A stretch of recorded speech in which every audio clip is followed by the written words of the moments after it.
So I'm wondering, can we put this, I'm going to try that, which is different from what you had. I think this is okay. Can everybody hear me? Can you hear me way back there? Great. Because I was looking at the projection and I saw other people's faces were covered. So I am honored to be here today. I was last here in 2010, and it's been wonderful to see the progress that Syracuse University has made, and especially the leadership of Dr. Shobha Bhatia, who I've had the pleasure and honor of knowing for quite some time now. So thank you all very much for inviting me, and I'm really looking forward to the rest of the program this afternoon. I do want to start with a complaint. You see this podium? Now, why aren't these podia adjustable? Some people are short, some people are tall. Can't we get adjustable podia? Is it such a big deal? So I've been making that complaint for probably 20 years now, so you can see how effective I've been when we talk about yesterday, today, and tomorrow. I hope tomorrow we're going to have adjustable podia. There has been improvement between yesterday and today. There are more white women and, to a lesser extent, more women and men of color entering science, entering academia, and entering the professions. There have also been more white women and more men and women of color advancing in science, academia, and the professions. That improvement has, however, been limited. I think a lot of people would like it to be the case that we could say, well, look how far we've come. Can't we assume things will take care of themselves from here on out? And we have several reasons to think, no, we can't rest on our laurels. One evidence is that COVID has shown us that progress is fragile. So COVID has affected the careers of women more than men, and it's affected the careers of women of color more than the careers of white men and white women. So the advances that were being made, that were advances, are easy to pull back from. I very recently read a paper called the She Session, referring to the recession due to COVID affecting women, especially women of color, more than other groups. So our progress is not firm enough for us to think it can carry on without extended effort. I'll come back to the question of why has there been any improvement at all, as well as the question of why has improvement been limited and why has it been fragile. But I want to step aside first and review some of the components of evaluation that I think are responsible for women and men and women of color continuing not to see the fair benefits of their performance. Evaluation is everywhere. We're evaluating people all the time. You're evaluating me right now. I may or may not get another invitation to talk. I may or may not get my papers and my grant proposals accepted. So we're constantly involved in both evaluating people's work product and evaluating people. One real life example that my colleagues and I looked at was who is invited to speak? Who speaks at university colloquia? And we looked at what was happening in 2013, 2014, and we analyzed about 3,600 talks in 6 academic disciplines at the 50 top institutions. And we took into account various factors like the prestige of the institution where potential speakers had a job, and we took rank into account. We found men were more likely to be colloquium speakers than women at every rank and across the disciplines, even disciplines that had quite a few women in them.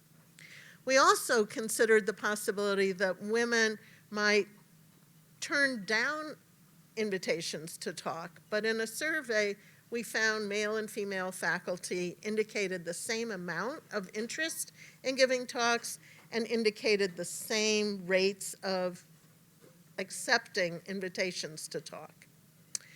Several researchers have suggested that women's absence from high prestige, high salary positions is due to choice. They're not interested. There's a great video clip by the comedian Jeremy McClellan about the gender wage gap. He says, "Men naturally gravitate towards higher paying professions like doctor or engineer or CEO, whereas women, this is true, just naturally gravitate toward lower paying professions like female doctor and female engineer and female CEO." Evaluations are subject to error, as our data about who gives talks suggest. And I'll briefly review 3 sources of error in evaluations. Fortunately for social psychology and for cognitive psychology, this list isn't exhaustive. We will have quite a lot to carry us through the next 50 years or so. And although I'll be calling these processes sources of error, I want to emphasize they do all serve valuable cognitive functions. We've developed these processes for good reason, but they lead us astray. So I'll start by talking about gender schemas. Gender schemas are similar, although also different, across race and ethnicity. Schemas are similar to stereotypes, but I prefer the term schema because it's broader and it doesn't necessarily have any emotional association. We see men as agentic, that is, they are independent actors, they do things for a reason, they're instrumental, and they get down to the business at hand. They're task-oriented. We see women as nurturant, communal, and expressive of their feelings. Numerous surveys, including very recently, confirm that this is how people see men and women.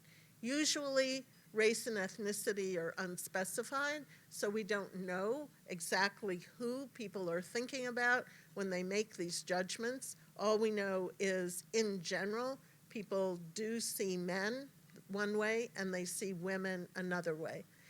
I'm speaking about men and women as if they're discrete categories and as if they are uniform categories within themselves, and neither is the case, but we do perceive people as gendered, even if that's not either scientifically or socially accurate.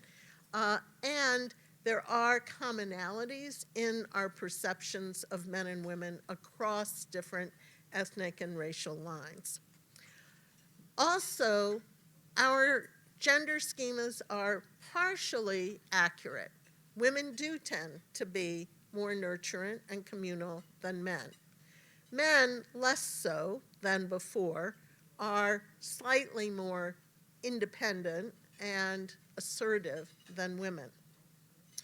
So what are the effects of gender schemas on evaluations in professional settings? Usually, regardless of gender, people recognize stellar performance, that is, performance that's 3 standard deviations above the mean. People do tend to recognize that. But most of us aren't 3 standard deviations from the mean. Most of us, by definition, are right around the mean.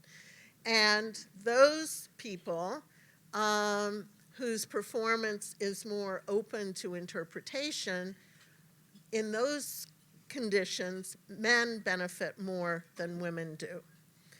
One of many examples that I could tell you about is work by Moss Racusin and her colleagues, which shows that scientists, chemists, biologists, physicists evaluate a lab manager's dossier less positively if it has a female name than a male name at the top.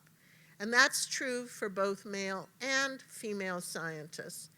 In general, for most of the experiments that I could tell you about, there are no differences in how men and women evaluate other men and women.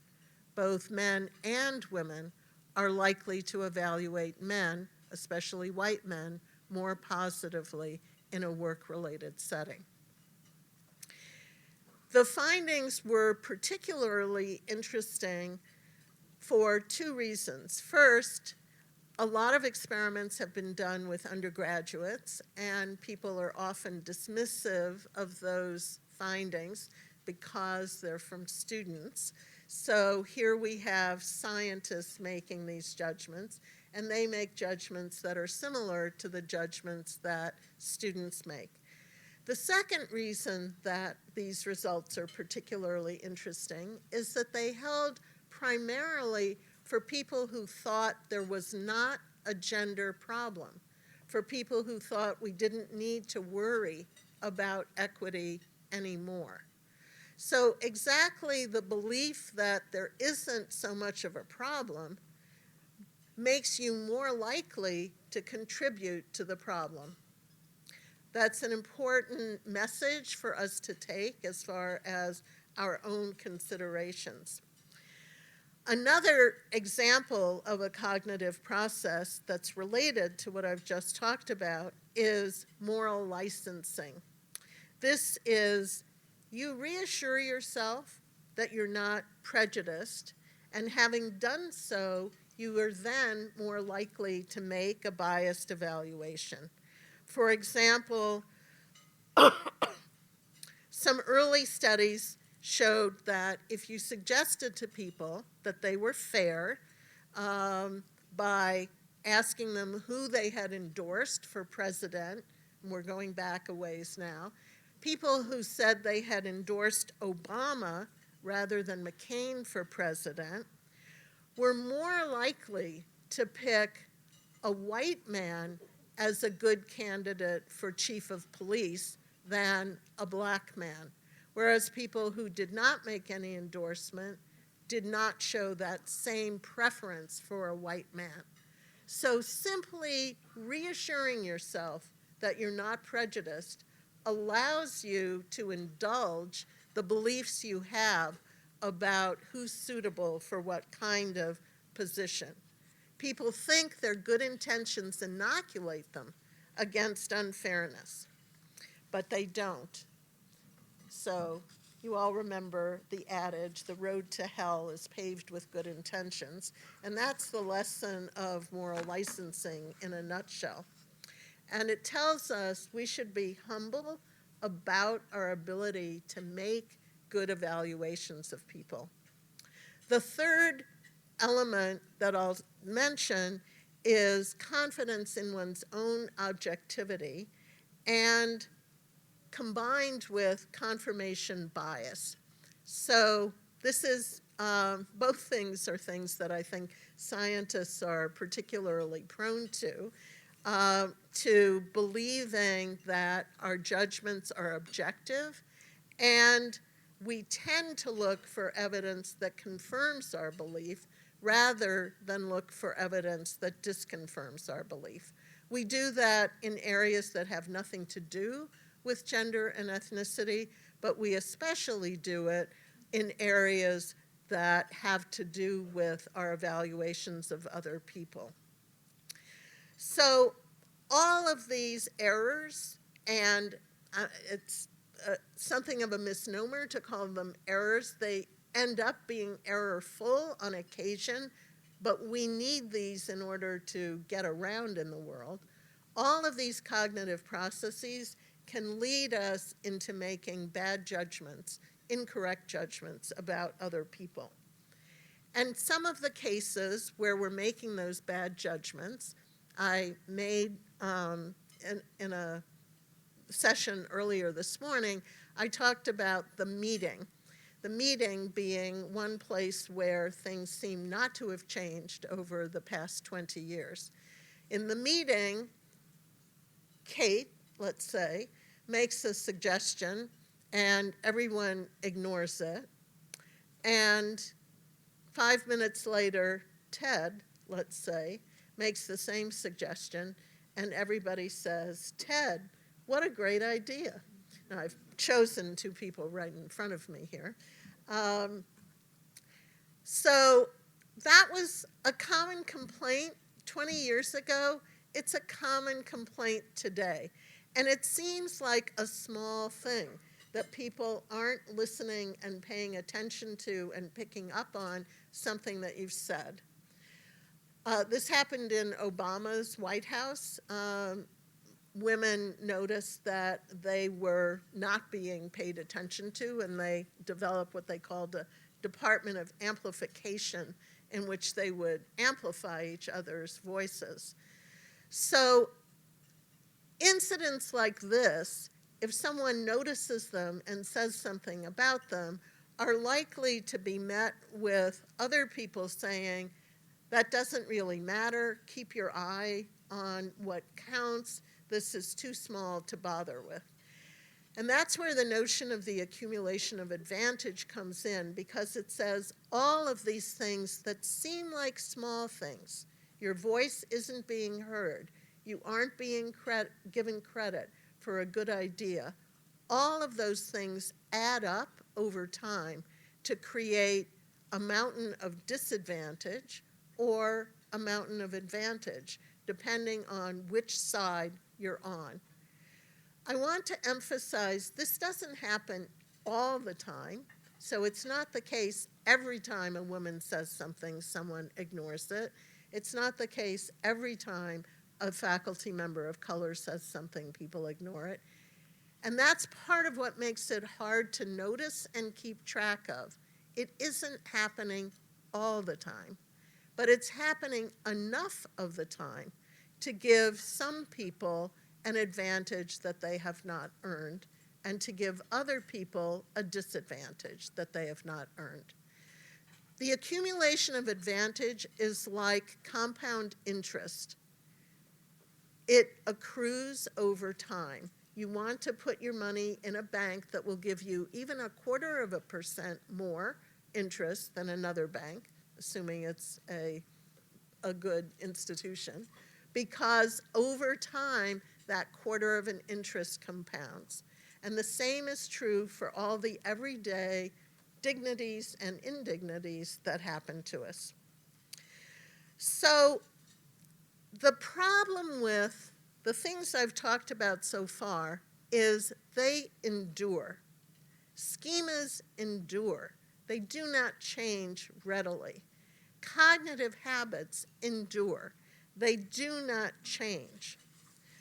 So now we have to get to thinking about tomorrow and thinking about what has changed and what will change, why and when. Why has there been improvement given these processes that I've talked about? I think the reason, I don't have data on this, this is in the category of my reflection.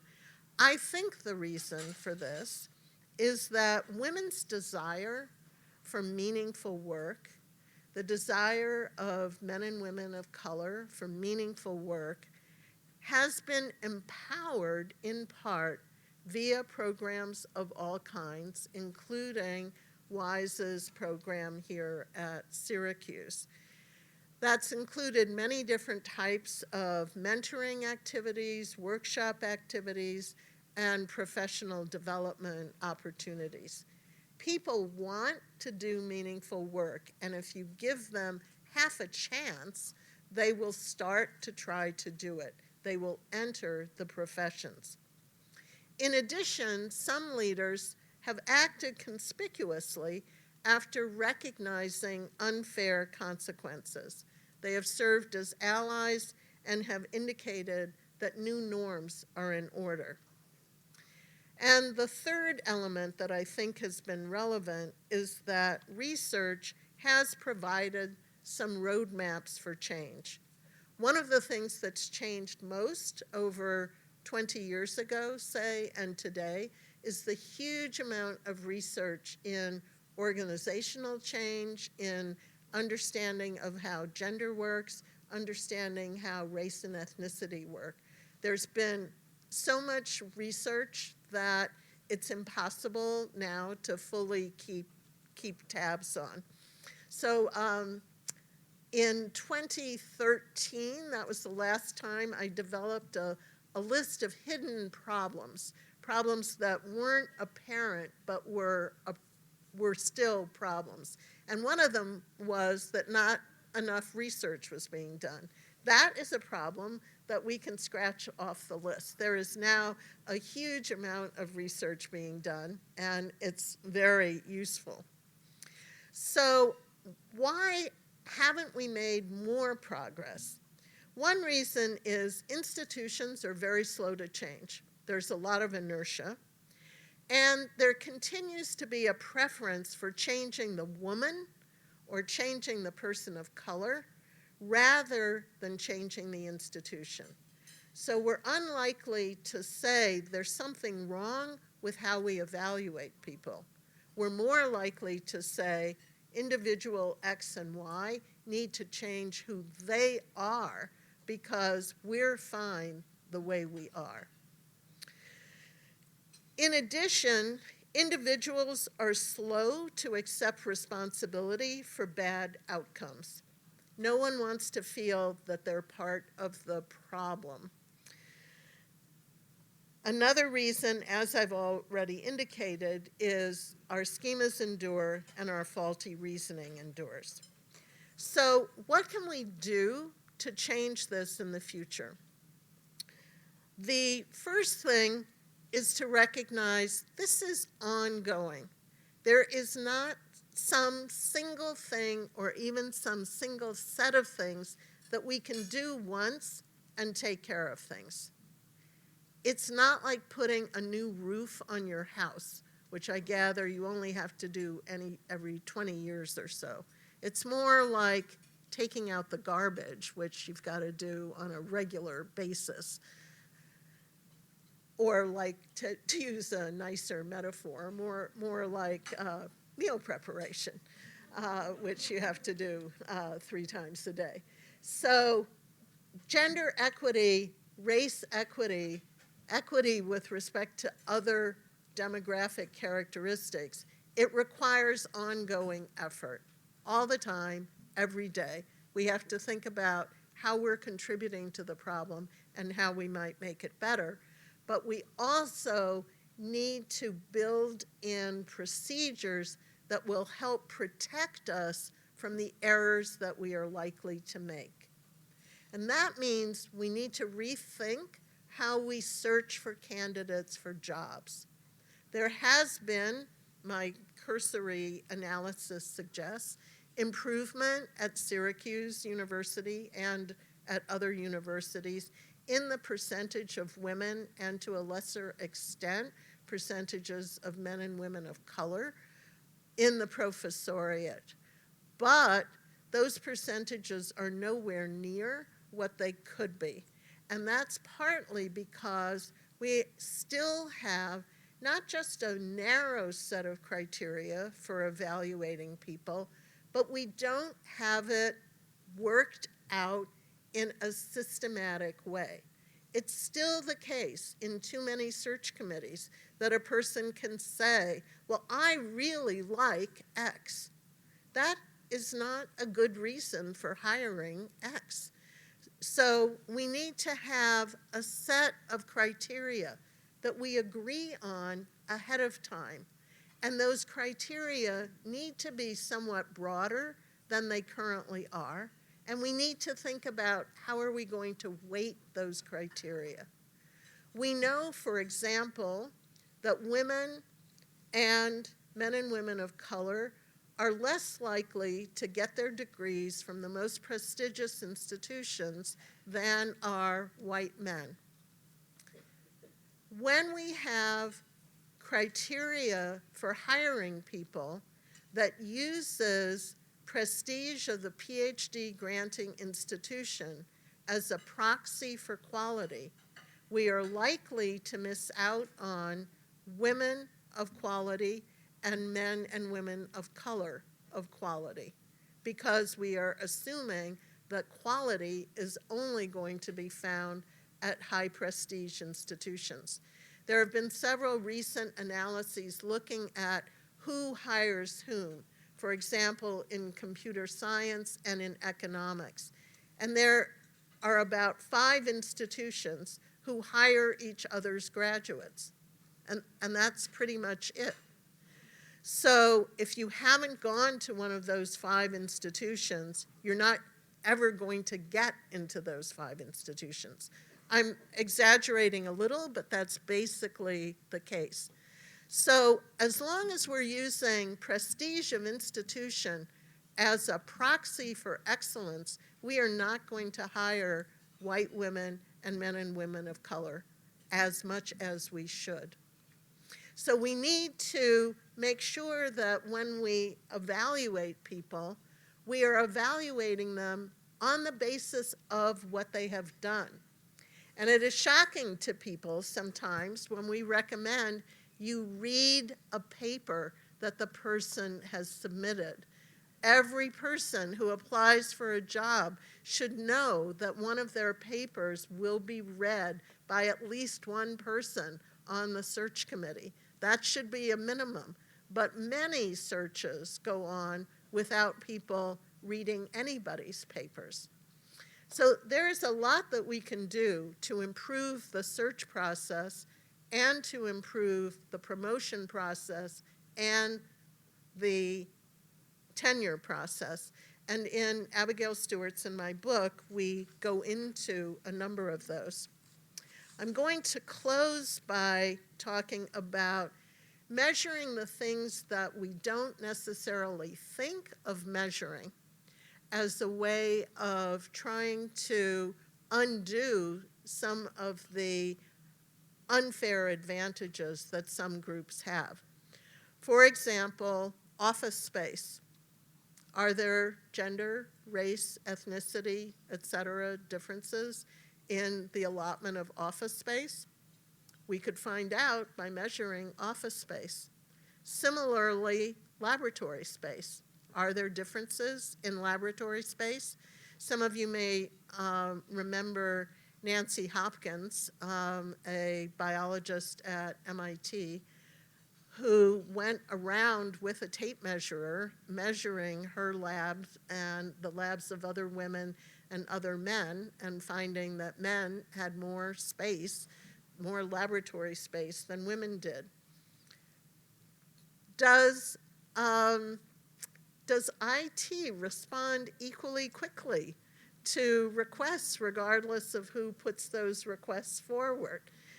Those are all things that we can find out, and those are all things that influence whether or not people have the resources that they need in order to be successful. So having access to computer assistance, technical assistance, secretarial assistance, research assistance, are we measuring that? Generally, we aren't. But all of those resources make a difference in people's ability to do a good job. We can look at our invitations to ask people to come to talk. So who's talking at colloquia at Syracuse and other institutions? Now it's possible to do this research more easily because people are putting their lists of invitees online. We need to find out who's being invited and who isn't being invited, and how do we make sure that we get not just a representative. Actually, we need to invite people who are representative of the people in our classes. So we need to make sure that our students can see that there is a place for them. And so far, they are not really seeing that because we are not giving their older peers an opportunity to shine. There are many other hidden problems of this sort that we can address. And that's, I think, our goal for the future, to look at these so-called hidden problems of marginalization and isolation and lack of advocacy and support to make sure that everyone is getting what they need and everyone feels that they can belong. I am optimistic about the future, despite how pessimistic I think you could see me as having been so far. And one reason I'm optimistic is that there are so many more people involved now in trying to ameliorate the problems that we see in front of us. There are many more people doing research. We are understanding much more than we did before the role of norms, the role of allies, the importance of procedures that will help buffer us from the mistakes that we're likely to make. I think there's also additional understanding that even though we may not need to feel guilty, we each of us need to take responsibility for making a better world. I think we can do that. Thank you.